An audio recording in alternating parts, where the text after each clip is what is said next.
Hi, I'm Chuck Marunde, exclusive buyer's agent in sunny Sequim, Washington, and today I want to share a myth about septic systems and when they should be pumped, when the tank should be pumped. A lot of buyers who are coming from states like California or Illinois have been taught all their life that a septic tank should be pumped every single time a home is sold. That's a bit of a myth, and today I'm going to share with you the science and the best practices from engineers and septic inspectors so that you'll know when you buy a home and make an offer on a home that has a private septic system and a drain field, you'll know how to deal with that. And of course, I will help you if I'm your buyer's agent. But this is an important topic. So I wrote an article so I could be very, very clear and articulate on the science involved. So let's go to that right now, and I want to share that with you. I titled the article, "When Should a Septic Tank Be Pumped? Should a septic tank automatically be pumped when a home is sold?" The answer is no, it shouldn't be pumped every single time a home is sold. However, there are many reasons to pump the septic tank, and that may occur when a home is sold. When should a septic tank be pumped? Should a septic tank automatically be pumped every time a home is sold? There's a popular long-standing myth that a septic tank should be pumped every time a home is sold, and this myth can hinder a buyer's understanding when making an offer on a home to the point of demanding that the seller have the septic tank pumped when in fact it does not need to be pumped according to the science and best practices in the industry. Here I will give you the answer to the question, should a septic tank automatically be pumped when a home is sold? The answer is neither yes or no, because the science is not based on a timeline or an event like the sale of a home. Let's get into the science and reasoning behind the guidelines used by septic engineers and septic inspectors. The science that guides the pumping of residential septic tanks centers on the buildup of solid waste, or sludge and scum, which can lead to catastrophic system failure and environmental contamination if not properly managed. Pumping frequency is not a one-size-fits-all rule, but depends on several specific scientifically based factors. The scientific basis for septic pumping. A septic tank operates by allowing solid waste to settle to the bottom, this is the sludge, and lighter waste like oils and grease to float to the top, this is what they call the scum. This separates the liquid effluent in between, which flows into the drain field for further treatment. Pumping is required when the volume of accumulated solids threatens to escape the tank and clog the drain field. The key scientific metric for determining if a tank needs pumping is the thickness of the sludge and scum layers. For the scum layer, if the bottom of the floating scum layer is within 6 inches of the tank's outlet, it is time to pump. For the sludge layer, if the top of the sludge layer at the bottom of the tank is within 12 inches of the tank's outlet, or if the total volume of sludge and scum occupies more than 30% of the tank's total depth, pumping is considered necessary. Factors affecting pumping frequency.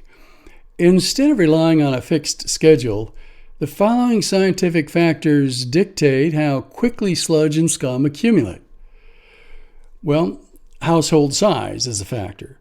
More residents produce more waste and generate more wastewater, which fills the tank with solids faster. Tank size. A larger tank has more storage capacity for solids and can go longer between pumpings than a smaller one. Wastewater habits. High water usage, such as running a lot of laundry in a single day, can reduce the tank's retention time. This can cause solids to be pushed out into the drain field before they have a chance to settle, necessitating more frequent pumping. Use of a garbage disposal. Disposing of food waste significantly increases the volume of solids entering the tank. Homes that use a garbage disposal may need to pump their tank twice as often. Type of waste. Flushing non-biodegradable items like plastics, dental floss, or feminine hygiene products will rapidly decrease the tank's storage capacity because these materials do not break down. Law and guidelines across the U.S. Regulations for septic systems are primarily managed at the state and local levels, not by the federal government. Instead of a single nationwide consensus, laws and guidelines vary, and many are designed to address local environmental concerns, such as groundwater protection. Common regulatory requirements. So, periodic inspections. Many local health departments require regular inspections of septic systems. The frequency varies by location, but often falls within the general recommendation of every 1 to 3 years. And in Clallam County and the Sequim and Port Angeles area, you'll find that a conventional septic system is supposed to be inspected every 3 years.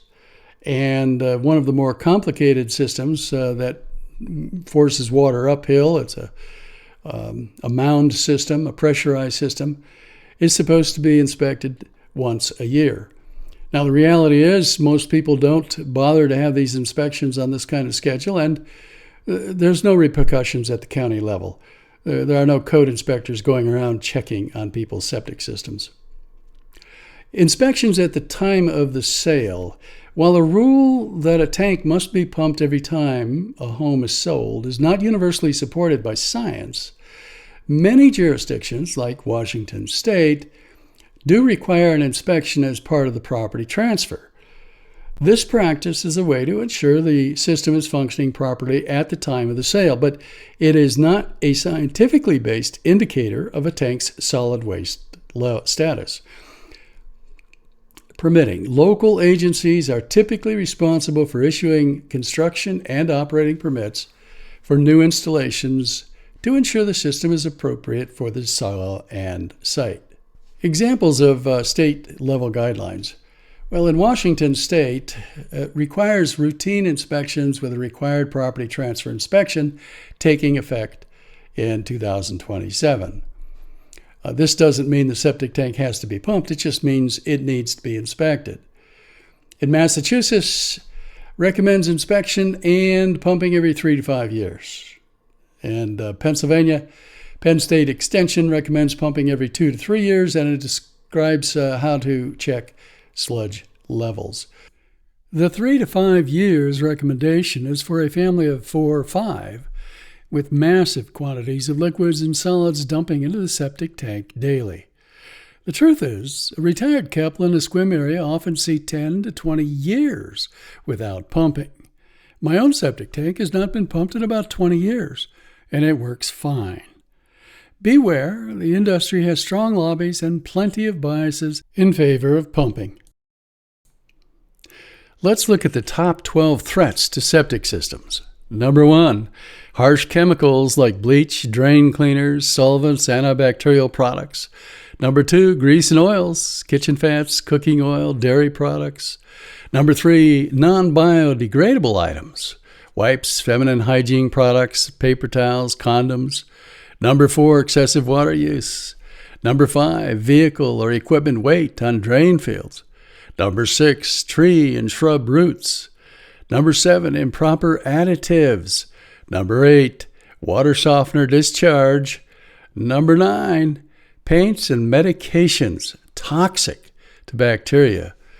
10, garbage disposal overuse. 11, roof and surface water runoff, gutters and drainage into the drain field. Number 12, using toilets as trash cans for floss, cigarette butts, Q-tips, and so on. The dirty dozen exactly why some people have to pump after only 5 to 10 years. So don't abuse your system. It'll last for many years. In Oregon, in particular Douglas County, recommends checking tank levels annually starting in the 3rd year and pumping when sludge and scum exceed 35% of the tank's volume. Why the pump at closing rule is unscientific. Okay, now this is kind of a key to this whole article. The common practice of pumping a septic tank every time a home is sold is driven by liability and financial concerns, not a scientific assessment of the system's needs. From a purely scientific perspective, the pumping schedule should be based on the measurable accumulation of sludge and scum. Pumping a tank that does not need it is an unnecessary expense, and relying on the rule alone can give a new homeowner a false sense of security that their system is fine when it may already have problems that were not addressed. Why pumping a septic tank before it is necessary can damage the process. Okay, check this out. Pumping a septic tank before it's necessary can disrupt the delicate biological processes that make the system work efficiently, potentially hindering or damaging its waste decomposition abilities. Disruption of the microbial ecosystem. A septic tank relies on a thriving colony of anaerobic bacteria to break down solid waste, also known as sludge. This process, called anaerobic digestion, is a key reason that tanks do not fill with solids as quickly as they would otherwise. When a tank is pumped too early, especially if it is pumped completely dry, the beneficial bacteria colonies that are actively working to decompose waste are removed along with the solids. Slowed digestion process. With a significantly reduced bacterial population after an unnecessary pump out, the tank's waste decomposition rate slows dramatically. This creates a period of vulnerability where solids are not being broken down effectively. The tank must then start the process of rebuilding its bacterial colonies, which can take several weeks or even months. During this recovery period, newly introduced solids and scum accumulate much faster than usual, and there's an increased risk of these solids being flushed out into the drain field before they have a chance to settle. Potential for drain field damage. As the solid waste that would have been digested is instead pushed out into the drain field, it can clog the perforations in the leach field pipes and the soil itself. This leads to the formation of a biomat, a layer of organic material and anaerobic bacteria that seals off the soil's ability to absorb and treat the effluent. Once the biomat is fully established, the drain field can no longer function properly, causing the system to back up into the house or fail completely. A drain field failure is a serious issue that often requires costly repairs and a complete system replacement, far outweighing the cost of waiting to pump the tank at the correct time. So there are other negative effects too. Well, one is wasted money. Pumping a tank that does not need it is an unnecessary expense for the homeowner. False sense of security and unnecessary pumping might lead a homeowner to believe their system is good for another 3 to 5 years, when in reality, the early pump out may have instigated a faster buildup of solids. And no improvement to the performance. The pumping the tank, it does nothing to improve a drain field that is already failing. If a homeowner is experiencing problems like slow drains or sewage odor because of a clogged drain field, pumping the tank alone only creates storage capacity and does nothing to fix the underlying issues. By correctly assessing the actual sludge and scum levels and avoiding unnecessary pumping, homeowners can ensure their septic system's biological processes continue to function without interruption, extending the life of the entire system. Septic System Report. While a septic inspection is not required when a home is sold by law in most states, although it may be in Washington in 2027, as an exclusive buyer's agent, I always protect my buyers from traps for the unwary, which means I recommend a septic inspection 100% of the time a home has a private septic system. Why wouldn't I? It has been a standard practice in the Sequim area for the seller to pay for a septic inspection. Once that is done, which is always part of the due diligence I do on behalf of my buyers, we will immediately see if the septic inspector is recommending that the tank get pumped. The septic inspectors here use the standard guidelines for the measurement of sludge and scum, and their recommendations will be scientifically based on decades of science and practice in the industry. If they recommend that it not be pumped, it would not be a good idea for a buyer to demand that the seller have it pumped at the seller's expense, which typically costs around $400. Such a demand would be contrary to the recommendations of science, and the seller, frankly, they would be justified in refusing to have it pumped when professionals do not believe it should be pumped. Don't forget that one of the reasons an inspector would recommend a tank not be pumped is because of what we already talked about here, and that is how the unnecessary pumping can disrupt the microbial ecosystem. In other words, with a significantly reduced bacterial population after an unnecessary pump out, the tank's waste decomposition rate slows dramatically. This creates a period of vulnerability where solids are not being broken down efficiently. The tank must then start the process of rebuilding its bacterial colonies, which can take several weeks or even months, as I said earlier. And remember, the real damage here would be the damage ultimately caused to the drain field. And repairs to the drain field can be very expensive.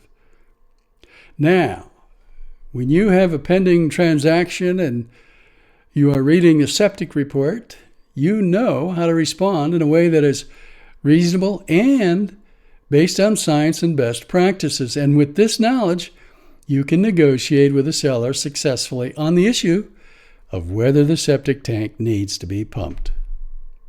Well, I hope you find this video beneficial, and you can always reach me, and the best way is to text me at my cell phone number 360-775-5424.